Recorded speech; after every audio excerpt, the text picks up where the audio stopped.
Chapter 17. Kai. I would have stood at the edge of that desert until she walked back into my arms. That is, if I weren't the damn enforcer of Ilya.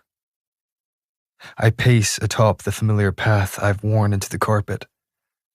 My desk sits to the right, patiently waiting to be relieved of the piled paperwork decorating its chipped wood. Guard rotations, training schedules, and safety precautions beg for my attention. But only one thing holds it. Her. I have thought of nothing else since watching Peyton stride into that sinister stretch of sand, hair glinting like a blade and legs swift like one who spent their whole life running. The Silver Savior began her first trial, and I stood there, watching her form slowly shrink into the horizon. It was Kit's insistence that had me reluctantly returning to the castle. He needed me to be the enforcer even when she is not around. The words had stunned me for a moment, had me glimpsing that suspicion Pei spoke of. Perhaps the king really does know how tragically in love I am with his betrothed. Perhaps he is as well. We haven't spoken since our journey back to the castle, him returning quietly to his study, and me to the training yard. Only after hours of shouted corrections and tedious demonstrations, I find myself pacing the weathered carpet blanketing my bedchamber. She has less than 3 hours to walk into the throne room with that crown in hand, and some selfish part of me hopes that she won't. As if that were a solution.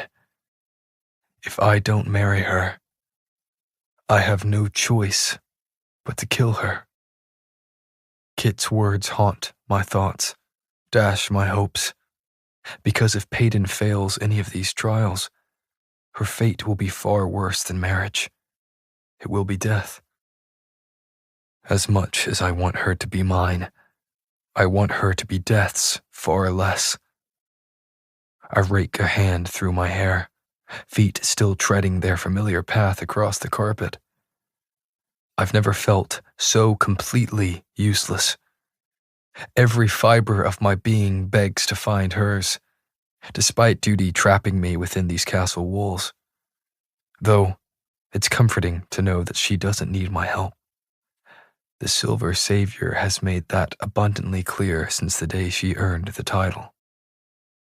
And yet, one day, I hope she does. Just to show her the extent of what I'm willing to do if only she asks. Unable to pace my bedroom any longer, I throw open the door and stride out into the dim hallway. Imperials don't hesitate to move out of my path, skittering servants doing the same.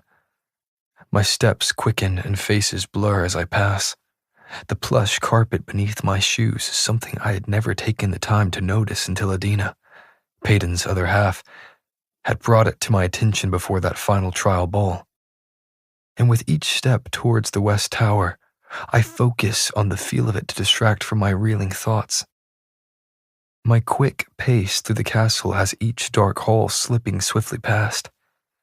I'm draped comfortably in shadows until a puddle of light laps at my shoes, rippling around my faltering steps. It pours from beneath a door that hasn't been opened in years. At least, not by anyone other than Father. I reach hesitantly for the handle, feeling suddenly like a disobeying child. I've spent my whole life avoiding this room due to the king's orders. But he is not here anymore to punish me for my defiance. The door creaks open on hinges unaccustomed to serving their purpose. A lamp spills dull light into the room, old enough to have the volt power slowly flickering from it. I sweep my gaze over the preserved chamber, landing on a tarp-covered bed adorned with royalty. Kit sits stiffly on the dusty sheet with a jewelry box clutched between inky fingers. His tired gaze flicks to mine, only slightly surprised to see me standing uncomfortably in the doorway. It's weird, being in here, huh? After all those years of wondering what was behind that door. Setting the wooden box aside, he stands with a pained laugh. All that waiting, just for it to be a regular old bedroom. I feel oddly trapped beneath the doorframe. It seems wrong to step into a piece of a past that doesn't belong to me. Iris Moira was Kit's mother, not mine. And I alone have known just how desperately he wished to know her, even at a glimpse. Father shouldn't have kept this from you, I say quietly, among other things. But he knew he could, because I would always come back to him. His gaze grows distant. Always obey. I slip my hands into the pockets at my sides. So, what changed? He contemplates this for a moment. Power. When you have nothing, you live only for those who promise you everything. You lived for Father, I reiterate. Now I live for legacy, he smiles. For us. I dip my head, offering the pale carpet my grin. I can't say it isn't nice to serve a king that actually gives a shit about me. You're my little brother, Kit teases. I've been forced to give a shit about you my whole life. I chuckle softly.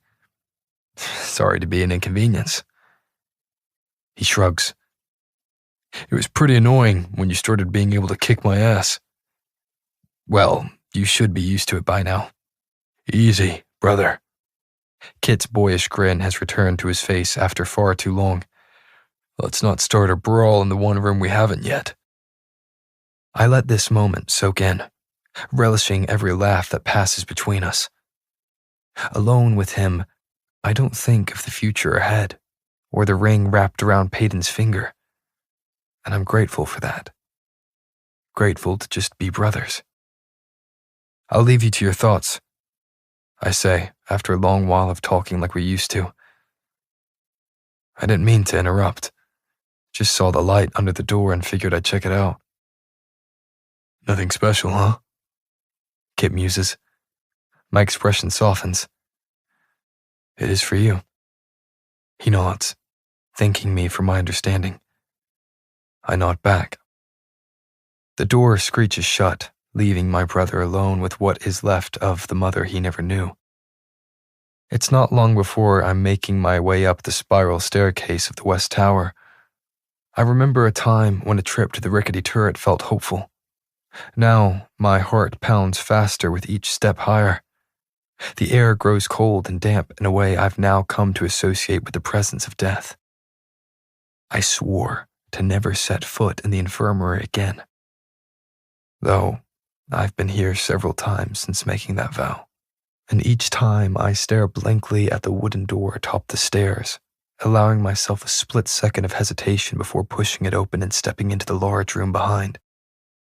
It looks exactly as it had the day Ava died. Cots line the walls, though my gaze avoids one in particular. The room is just as plain and dreary as it had been all those years ago.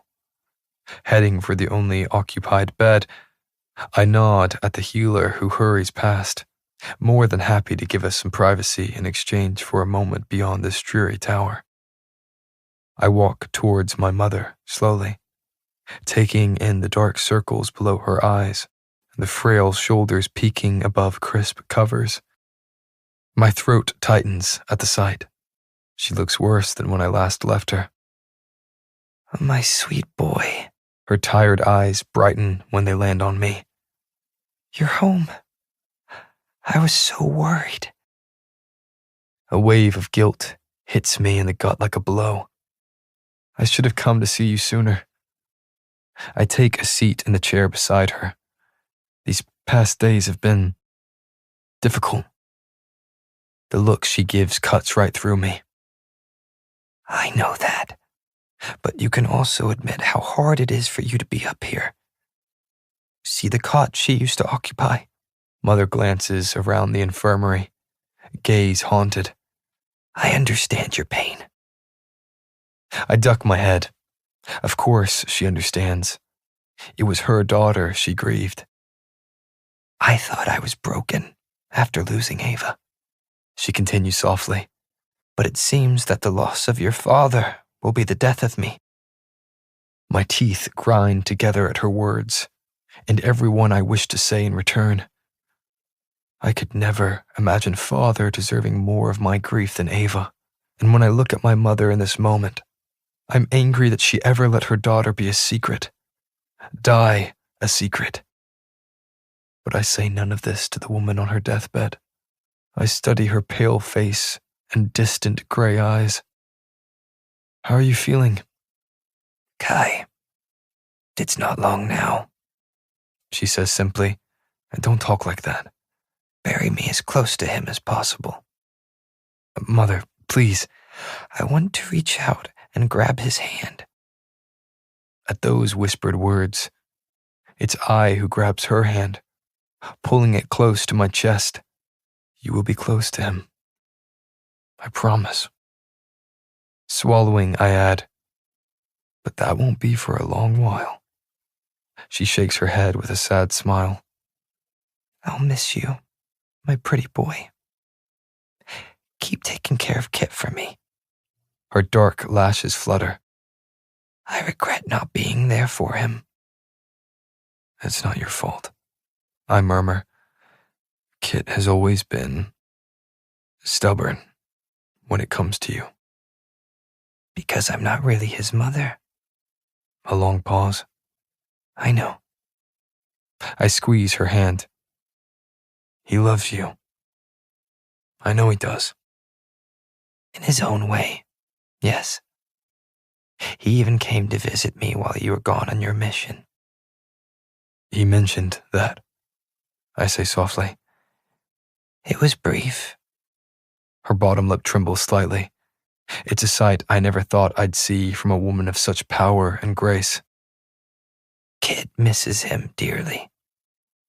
I know, I whisper, because I do. I know exactly how much Father's death affected my brother, even when he didn't wish to show it. Have you heard about what is happening in the kingdom? Yes, she says evenly. Your father always was more occupied with the ordinaries than the affairs of Ilya. I wait patiently for an elaboration worth the trouble Father left for Kit. But she says nothing more on the matter, which is unsurprisingly disappointing. Queen Milo is nothing if not loyal and loving towards her husband.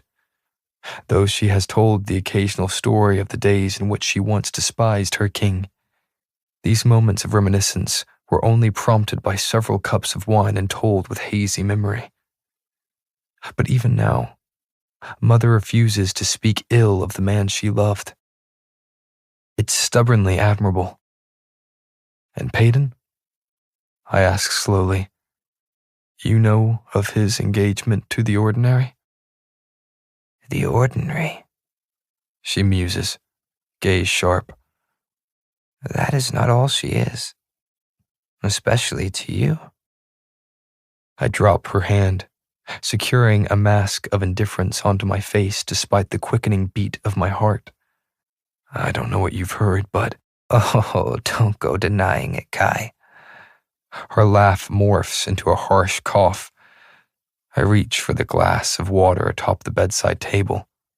Pressing it to her cracked lips, she swallows greedily before managing. I knew from that first dinner, the one with all the purging trial contestants, that there was something between you two. I blow out a breath. Mother. And then she went and killed your father, and things got complicated. She says this so bluntly that I nearly laugh. After another dry cough, she adds, though that might not have been enough for you to hate her. I know how you felt about him. He never really was much of a father to me, I state. So, no, I can't say I was terribly grieved by his death. The words are harsh and laced with an anger I rarely let myself feel for him anymore. But it is his wife I spit them at. And for that reason, I open my mouth to apologize. Instead, her hand grips mine, gaze pleading. I'm sorry for what he did to you.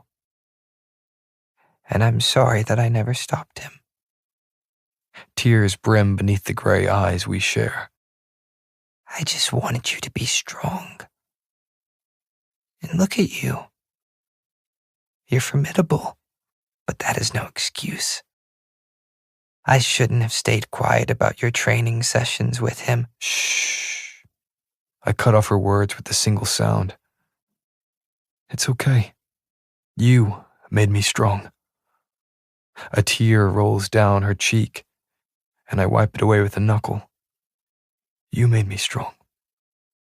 I whisper again.